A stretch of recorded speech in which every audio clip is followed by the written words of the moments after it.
Hello, YouTube. It's me, John Avenger, once again, and welcome to another movies that are long or very long month. This is another Bond film. This is from the recent ones that came out a couple years ago, and it is 2 hours and 23 minutes. But I will get to that soon. And that is Daniel Craig's third film in the franchise, Skyfall. Yes, I have this on DVD. I don't have the Blu-ray. I want to get it because it has features. Yeah, is this a good movie? Yes, it is, but I do have some problems with it, so I will get to that. And no, Sean, it's not the darker tone because that was already established in Casino Royale and Quantum of Solace. This is not the Bond from back in the day. It's definitely different. Now, I saw this movie a couple years ago. I bought it for like $3 at Best Buy. I was like, oh, so this movie got a lot of praise. It got a ton of hype, and it made a lot of money back in 2012 at the end of the year, like in November. So I checked it out and it's a good movie, but let me say the positives first. The film is very well shot. Sam Mendes directed this movie. I think his last one was Spectre. I'm going to get to that one next time. But in this one, the film looks great. It's got a great scale. The action scenes are fantastic. I could say that easily. This is some of the best action in any of the recent Bond films, like in the last 10 years. I can easily say that. Now, Daniel Craig is good in this movie. He's not phoning it in. That's the problem I had with Spectre. That in Spectre, he looked like he's like, oh, this is hell. When it makes me stab my wrist because I'm tired of playing Bond now. But here, he's really awesome. I mean, I like the risk that this movie took. That they kill off Judi Dench's character. They introduce Q in this movie. It's not played by the actor from the original. Obviously, it's some nerdy guy. But I like the stakes that this movie has. The opening is actually pretty ballsy because they try to kill off Bond. We know he didn't die. Come on, it was a fake shot. And basically, let me just read the back. Daniel Craig is back as James Bond 007 in Skyfall, the 23rd installment of the longest running film franchise in history. That's if you don't count Godzilla. Godzilla's had like 30 films.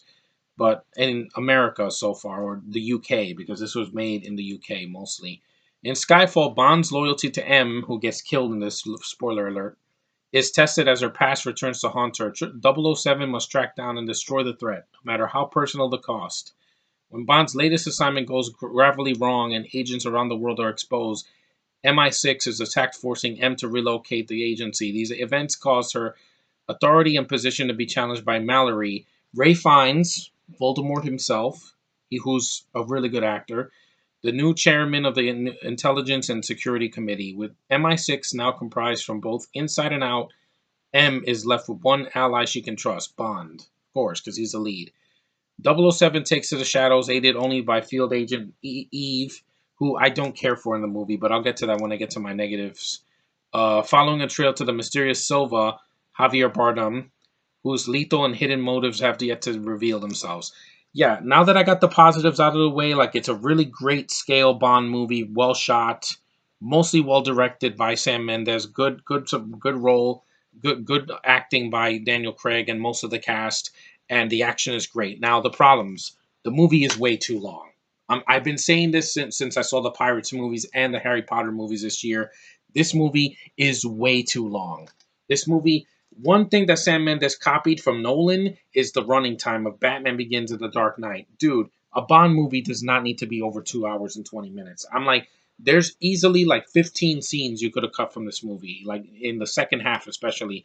There's a Bond girl who doesn't do much in the movie. She's a beautiful Asian French chick that gets killed off by Javier Bardem halfway through the movie, so she's useless. She's nice to look at, but that's it.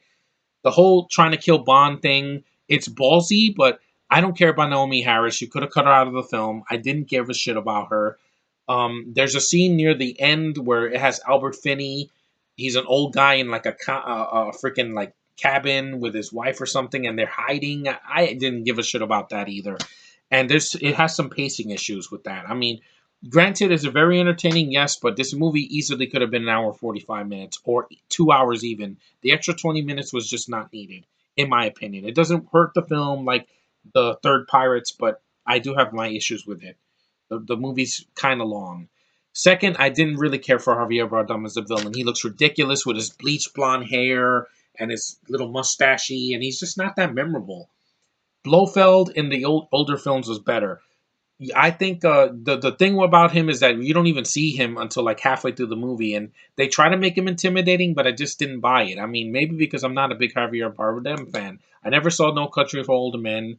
I've never seen Vicky Cristina Barcelona. I haven't seen Beautiful, which is some Spanish movie he made. Just not a fan. Not a fan of his work. Pirates 5, I'll give him a chance, but he's a ghost. It's not much I can say about that. But as the villain here, some people liked him. I thought he just looked kind of laughable. He wears like a white suit and he's bleach blonde. I'm like, you're a Spanish guy. How the hell are you gonna be blonde? And I just didn't buy him. I would have thought I would have been like I would have been more up to it if Ray Fiennes was the villain because he's a great villain in Harry Potter. But here they got bleach blonde Javier Bardem, and I'm like, didn't care for him. He's my Kylo Ren in this because he just did nothing for me. He kills a woman. Wow, anybody can do that in a film, Javier. I'm sorry. But anyway, yeah, those are the major gripes I have. It's too long. There's a lot of subplots you could have cut out. Side characters I didn't care for, and the villain kind of blew. But the action is fantastic. Like the score is really good. Um, who did the score? Editor, production.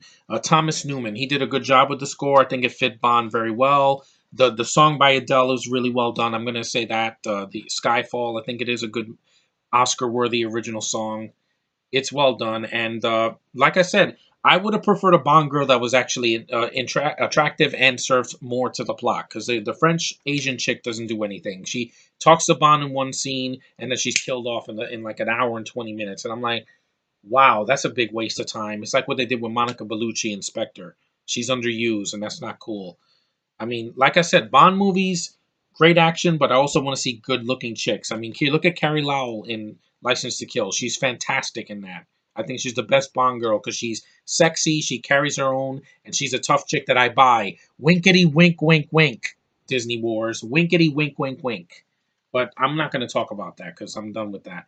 But is this a good movie? Yes. I know my friend Sean probably loves this movie to death. It's a good movie, but it's too long. You could have cut the 20 minutes out. That thing with Albert Finney, that did not even need to be in the movie. It easily could have been fine. I didn't even know he was in the movie.